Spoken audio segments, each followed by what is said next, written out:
দর্শক, Dhaka medical college হাসপাতালে রয়েছেন সহকর্মী শাহাদাত নিশাদ এবং বিজয়নগরে রয়েছেন আরেক সহকর্মী আলী আকাশ।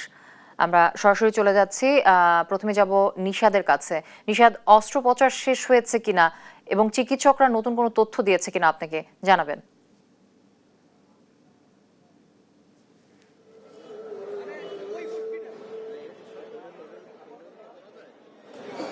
জি, আসলে যেমনটি বলছিলেন, আমরা এখনো ঢাকা মেডিকেল কলেজ হাসপাতালের সামনে অবস্থান করছি এবং এখানে সবশেষ যে অবস্থা সে অনুযায়ী এখন পর্যন্ত তাকে এভারকেয়ার হাসপাতালে নেওয়ার প্রস্তুতি চলছে, এমনটা আমরা বিশ্বস্ত সূত্রে জানতে পেরেছি। তবে ঠিক কখন নিবে সে বিষয়ে এখন কিছু জানানো হয়নি। ইতিমধ্যে কিন্তু আইসিইউ যে অ্যাম্বুলেন্স রয়েছে সে অ্যাম্বুলেন্স প্রস্তুত রাখা হয়েছে এবং যে কোনো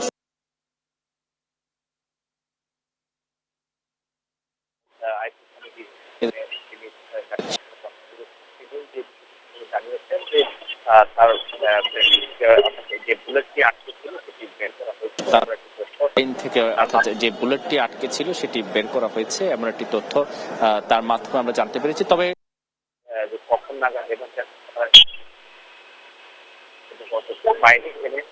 কিন্তু যে প্রস্তুতি সে প্রস্তুতি কিন্তু আমরা একই সাথে আমরা খবর নিয়েছি, সেখানেও তাকে রিসিভ করার যে প্রস্তুতি সেটিও কিন্তু চলছে।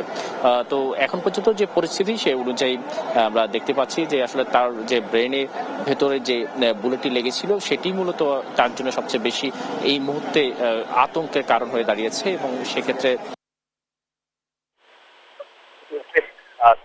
এখনো একেবারে অবস্থা আছে, কিন্তু তার বিষয়টি সেটি হচ্ছে সে এখনো একেবারে অচেতন অবস্থায় আছে কিংবা তার যে শারীরিকভাবে কোনো উন্নতির যে তথ্য সেই ধরনের তথ্য কিন্তু পাওয়া যায়নি এবং সেই সাথে তার প্রচুর রক্তক্ষরণ হওয়ার কারণেই কিন্তু তার শারীরিক অবস্থা আরো অবনতি হয়েছে বলে আমরা ঠিক কিছুক্ষণ আগেও ডাক্তারের সাথে কথা বলে জেনেছি। তো বিজয়নগরে আছে আমাদের সহকর্মী আকাশ, আমরা সরাসরি চলে যাচ্ছি সেখানে।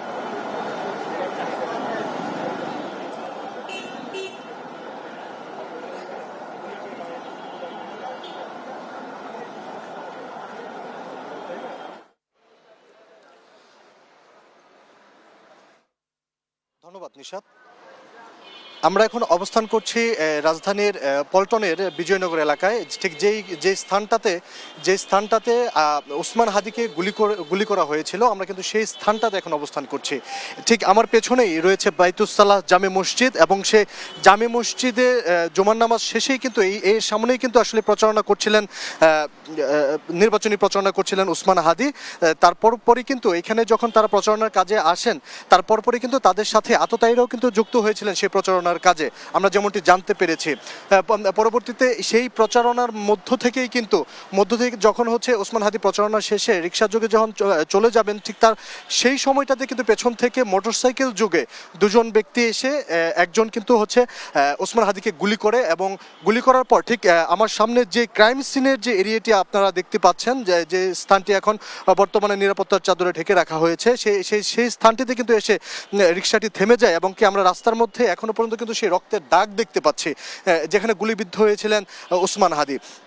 এবং আমরা যেমনটি জানতে পেরেছি প্রচারণার কাজে কিন্তু সে আততায়ীরাও ছিল এবং তারা যেমনটি বলছিলেন প্রত্যক্ষদর্শীরা, তারা কিন্তু মাস্ক পরিহিত ছিল।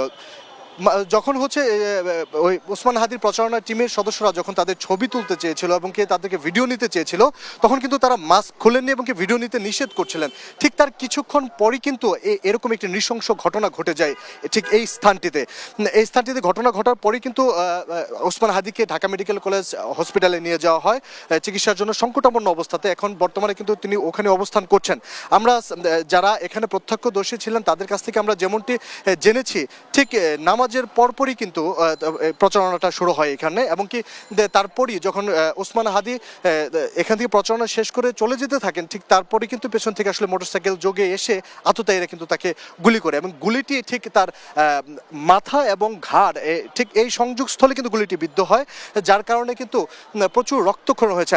দর্শক, আপনাদেরকে যদি আমি একটু দেখাই তাহলে আপনারা নিশ্চয়ই দেখতে পাচ্ছেন যে ঠিক আমার সামনে যে জায়গাটি ক্রাইম সিন হচ্ছে নির্দিষ্ট একটি স্থান হিসাবে বাউন্ডারি দিয়ে রেখেছে, ঠিক তার নিচেই কিন্তু পড়ে আছে ওসমান হাদির রক্ত এবং এখানে কিন্তু এখনো পর্যন্ত স্পষ্টভাবে সেই রক্তগুলো রয়ে গেছে। আশেপাশে কিন্তু অনেক সিসিটিভি ফুটেজ ছিল, অনেক সিসিটিভি ক্যামেরা ছিল। আমরা মসজিদেও সিসিটিভি ফুটেজ দেখেছি ঠিক, এবং সামনে যে টাওয়ার ছিল ডিআর টাওয়ার, সেই ডিআর টাওয়ারেও কিন্তু সিসিটিভি ফুটেজ রয়েছে, পাশেও কিন্তু সিসিটিভি ফুটেজ রয়েছে। তবে আমাদের কাছে যেমনটি তথ্য রয়েছে, এখনই কিন্তু সিসিটিভি ফুটেজ, সবগুলো সিসিটিভি ফুটেজ কিন্তু উন্মুক্ত করা হয়নি নিরাপত্তা কর্মীদের পক্ষ থেকে। আর এর কারণ হচ্ছে অধিকতর তদন্তের জন্য কিন্তু তারা আরও বিচার বিশ্লেষণ করছে, যাতে করে যে প্রকৃতপক্ষে আততায়ী এবং যে এরকম একটি নৃশংস ঘটনা ঘটিয়েছে সে যাতে প্রকৃতপক্ষে আইডেন্টিফাই হয়, সেজন্যই কিন্তু তারা এখনো পর্যন্ত নির্দিষ্ট করে কোনো কিছু বলেননি।